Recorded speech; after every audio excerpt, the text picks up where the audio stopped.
अस्सलामुअलैकुम and welcome to IT with Iqra. कुछ jobs ऐसी होती हैं जिनकी टाइम लिमिट होती है, यानी कुछ टाइम के बाद वो कॉन्ट्रैक्ट जो है वो एक्सपायर हो जाता है।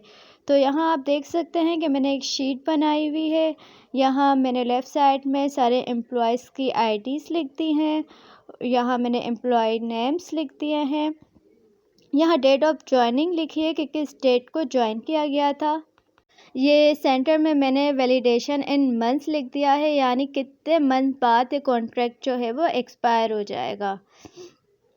अब मुझे फाइंड आउट करनी है एक्सपायरी डेट, यानी इनकी एक्सपायरी डेट क्या होगी। अब हमें ये तो पता है कि किस टाइम इन्होंने ज्वाइन किया था, यानी किस डेट को इन्होंने ज्वाइन किया था और कितने मंथ बाद जो है ये कॉन्ट्रैक्ट एक्सपायर हो जाएगा। तो अब हमें इनकी एक्सपायरी डेट निकालनी है। तो इसके लिए हम फॉर्मूला लगाएंगे इक्वल की साइन, फिर हम लिखेंगे ई डेट, राउंड ब्रैकेट ओपन करेंगे, सेलेक्ट करेंगे हम ज्वाइनिंग डेट को, फिर हम लगाएंगे कोमा, फिर हम सेलेक्ट करेंगे वैलिडेशन इन मंथ्स को, राउंड ब्रैकेट क्लोज करेंगे और एंटर करेंगे। जैसे कि आप देख सकते हैं ये हमारे पास कुछ इस तरह से नंबर्स में आ रहे हैं, लेकिन मैं चाह रही हूँ कि ये नंबर्स में ना हो, ये डेट ऑफ ज्वाइनिंग की तरह प्रॉपर डेट में हो। तो मैं राइट क्लिक करूँगी और यहाँ हम नीचे आएंगे फॉर्मेट सेल्स में क्लिक करेंगे। तो यहाँ हम देखेंगे यहाँ डेट लिखा हुआ है। डेट में आके हम यहाँ पे फॉर्मेट सेलेक्ट कर लेंगे कि आप किस फॉर्मेट में चाह रहे हैं कि आपकी डेट लिखी हुई है। तो मैं ये सेलेक्ट कर लेती हूँ। सेलेक्ट करने के बाद ओके, तो ये मेरा आ गया। तो अब मैं इसे ड्रैग करूँगी तो यही फॉर्मूला सब पे अप्लाई हो जाएगा और ये फॉर्मूला सब पे अप्लाई हो गया।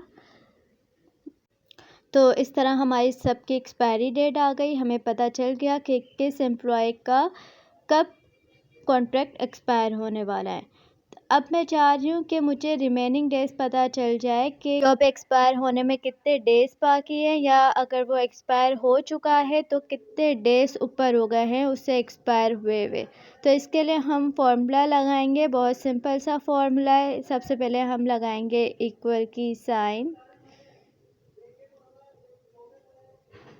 उसके बाद हम सेलेक्ट करेंगे एक्सपायरी डेट को, फिर हम लगाएंगे माइनस की साइन और फिर हम लिखेंगे टुडे के बाद हम round bracket open and close करेंगे। याद रहे कि राउंड ब्रैकेट के बीच में कुछ भी नहीं आएगा। फिर हम करेंगे इंटर।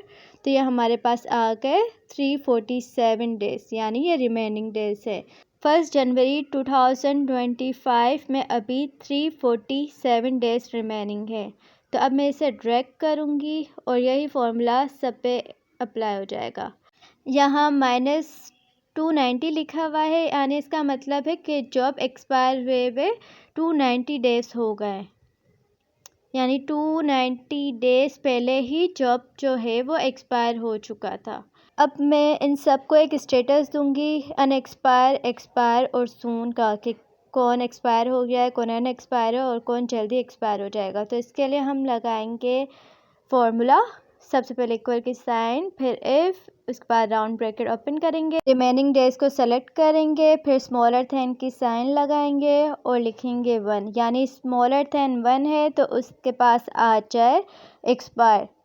तो 1 के बाद हम लगाएंगे कोमा, फिर इन्वर्टेड कोमा ओपन करेंगे और लिखेंगे एक्सपायर्ड, फिर इन्वर्टेड कोमा क्लोज करेंगे और फिर हम कोमा लगाएंगे। फिर हम वापस से फॉर्मूला अप्लाई करेंगे, लिखेंगे इफ़, राउंड ब्रैकेट ओपन करेंगे, फिर सेलेक्ट करेंगे रिमेनिंग डेज़ को, फिर मैं लिखूँगी स्मॉलर देन और इक्वल टू 30 डेज़, यानी जिसका 30 डेज़ से कम है तो उसका हमारे पास लिखा हुआ आ जाए सून।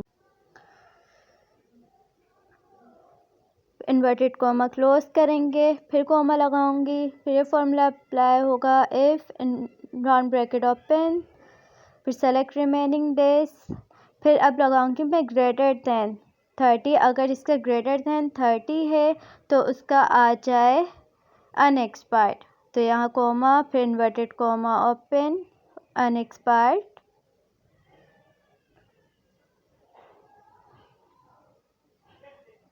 इन्वर्टेड कोमा क्लोज, अब यहाँ मैंने देख सकते हैं 3 राउंड ब्रैकेट ओपन किए थे, तो अब 3 ही राउंड ब्रैकेट मैं क्लोज़ करूँगी। Okay, now enter. ये मेरे पास कुछ एरर आ रहा है, मैंने कुछ गड़बड़ कर लिए। हाँ, यहाँ पे मैंने 30 के बाद कोमा नहीं लगाया, कोमा लगाना भूल गई, यहाँ कोमा लगा लेंगे। अब इंटर करेंगे तो ये हमारे पास आ गया अनएक्सपायर्ड। अब हम इसे सेलेक्ट करके नीचे ड्रैग करेंगे तो ये फॉर्मूला सब पे अप्लाई हो जाएगा। ये देखें, इसके 21 डेज रिमेनिंग थे, तो इसके आगे लिखा हुआ आ गया सून। इसके -290 डेज ऊपर हो चुके थे, इसलिए इसका लिखा हुआ आ गया एक्सपायर्ड। तो और देखें यहाँ पे 295 डेज रिमेनिंग है, तो इसलिए यहाँ पे आ गया अनएक्सपायर्ड। ये तो मैंने एक्सपायरी डेट निकाली कॉन्ट्रैक्ट की। अगर आप चाहें तो किसी भी आइटम की आप एक्सपायरी डेट निकाल सकते हैं।